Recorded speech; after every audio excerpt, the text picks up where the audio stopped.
Magandang araw. Magkano nga ba ang gastusin mo sa isang araw? So, kasya ba nito yung baon mo sa loob ng isang linggo? Or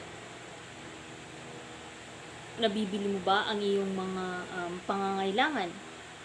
Dahilan ba nito ang pagtaas ng presyo? So ngayon, ang aking tatalakayin ay tungkol sa inflasyon. So what is inflation? Ano nga ba ang inflation? So ang inflasyon ay isang economic indicator na kung saan sinusukat yung economic situation ng isang country.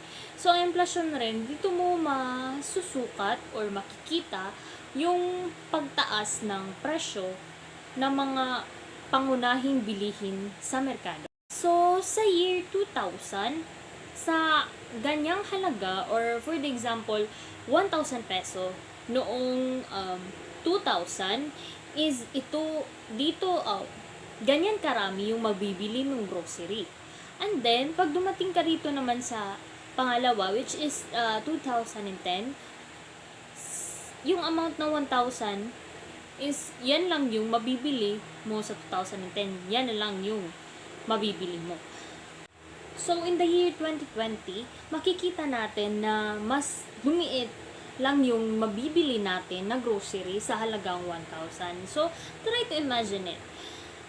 Yung inflation is ang pagtaas ng presyo ng bilihin.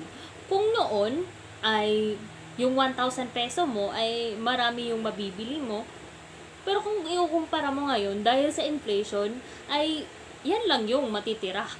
Or yan lang yung mabibili mo sa loob ng iyong 1,000 peso. So, ano nga ba yung causes ng inflation or ano yung mga dahilan kung bakit nagkakaroon ng inflation? So, the demand pull effect. Yung demand pull effect ay yung pagdami ng demand na gustong bilhin ng mga tao kumpara sa kayang isupply lamang ng mga supplier ng produkto. Yan yung demand pull effect. Pangalawa is ang cost push effect. Yun yung pagtaas ng presyo ng raw materials na ginagamit upang makabuo ng output, at saka yung output na yun is yun yung ipagbibili ng mga producer sa kanyang consumers. Pangatlo ay ang built-in inflation. Yung built-in inflation ay yung idea ng mga tao na kung saan kapag tumaas ang yung pangunahing presyo sa bilihin, ay dapat ring tumaas ang kanilang sahod para ma-meet yung daily expense nila sa kanilang standard living. Para mabuhay sila dito sa mundo ng naaayon or akma sa lifestyle nila. The next one is the reason why there is a rises in the prices in the market or the inflation. So the first one is dollar or dolyar. So kapag mababa yung palitan ng dolyar kumpara sa dolyar kumpara sa ating Philippine peso, maintindihan natin na tataas rin yung presyo ng pandaigdigang presyo. For example, pandaigdigang presyo, kaya nahahatak yung presyo pa itaas kasi nga dapat is naka-align siya sa the national or something like world prices, or I think SRP, standard retail prices. The next one is the importation. Import. So, nahatak yung presyo paitaas kapag yung mga raw materials is ini-import pa galing sa ibang bansa. So, that's the reason why na mataas yung presyo natin. Pangatlo is yung export or pagluluwas ng produkto. Kapag yung iniluluwas yung mga produkto, for example, from the farm or from the bukid, and then iniluluwas nila yung produkto nila sa lungsod, gumasta pa sila ng, I think, gasoline or labor, and then so expected na yun na tataas talaga yung retail nila kapag nakarating na sa lungsod. The next one is the government. The government also is the reason why there is a rise in inflation because yung pondo na dapat na pambansang pondo na dapat na binibigay dapat sa production para mas mapababa yung presyo is napupunta lamang yung fund sa pagbabayad ng utang natin sa ibang bansa. So the next one is the production. The production also is the reason why kung bakit tumataas rin yung presyo. Kasi nga, kung mataas yung demand at hindi kayang masuplayan ng mga supplier, yung pangangailangan or yung demand ng mga consumer, mas lalong tataas talaga yung presyo ng bilihin. The last one is the monopoly.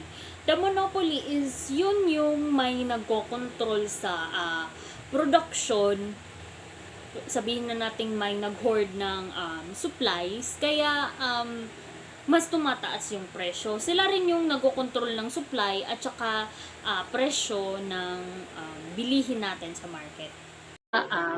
Types of price indexes. So the first one is the Consumer Price Index or CPI. Ito yung pagme-measure ng inflation sa mga produkto sa pamilihan. Usually ito yung ginagamit kung paano kinukuha yung inflation rate ng mga pangunahing produkto. Pangalawa ay ang the Wholesale Price Index or WPI. Ito rin yung measurement nila na kung saan mini-measure yung presyo ng mga goods sa hindi pa siya sa retail na level. So which means it's still a primarily goods na kino-compute yung sa mas mababang halaga kumpara sa binibili ng mga consumer. Pangatlo ay ang PPI or the Producer's Price Index. Ito yung kung saan mini-measure yung mga produkto na sa iba-ibang seller. So which means yung mini-measure nila primarily on the producers lang talaga to. So the next one is the formula. The formula of the CPI or the Consumer's Price Index. So, kukunin natin yung formula nila sa CPI or the Consumer's Price Index kung paano kinukuha yung inflation sa isang country. So, nakabatay dito na ang formula niya ay ang percent inflation rate is equal to final CPI index value divided by initial CPI value times 100. So ano nga ba ang mga advantage natin sa inflation?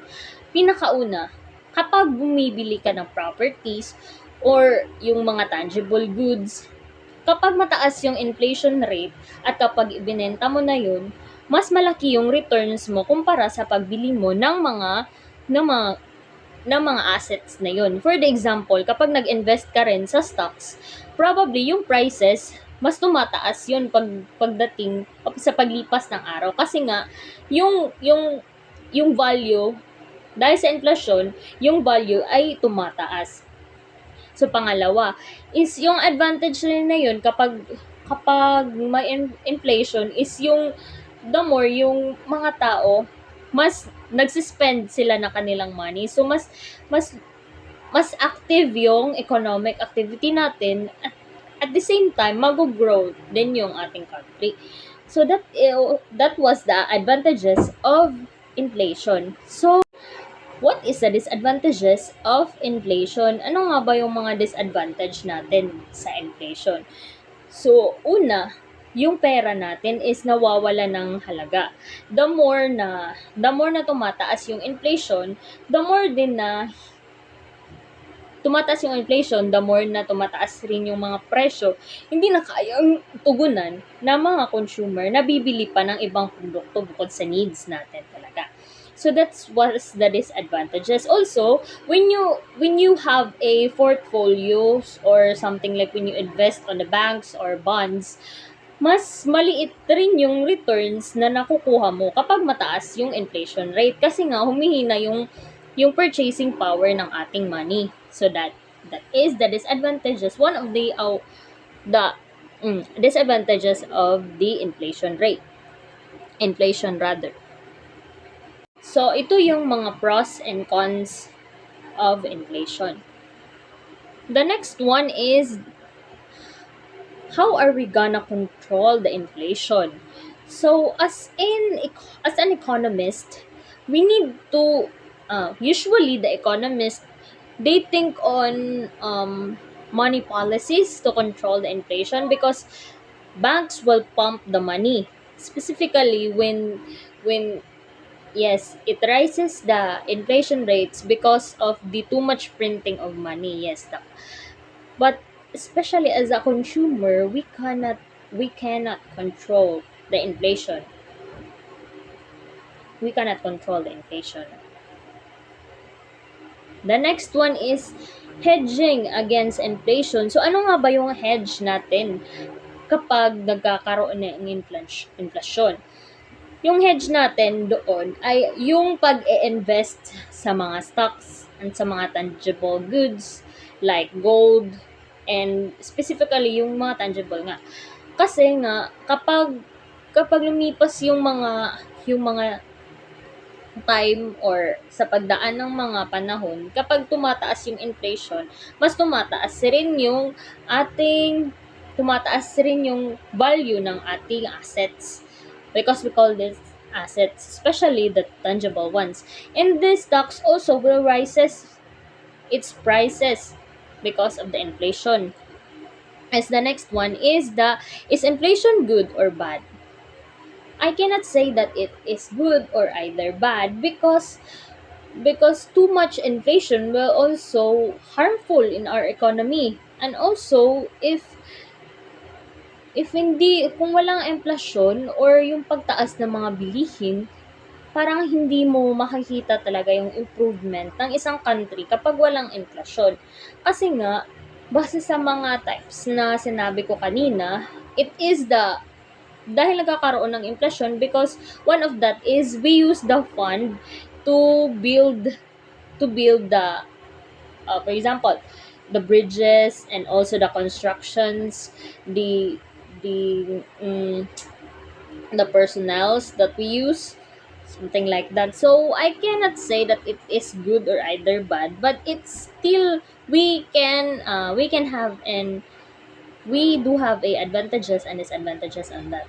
My realization about my topic is, the more we live on this the more we live, mas tumataas yung mga presyo ng bilihin, probably nga in the next few years mas tataas pa yung ating, like primarily goods like rice, or I don't think so, maybe we should be aware, or something like, dapat magkaroon tayo ng kamalayan kung ano yung nangyayari sa ating market, kasi essentially sa gusto mo man o hindi, bibili at bibili talaga tayo. That is what we need.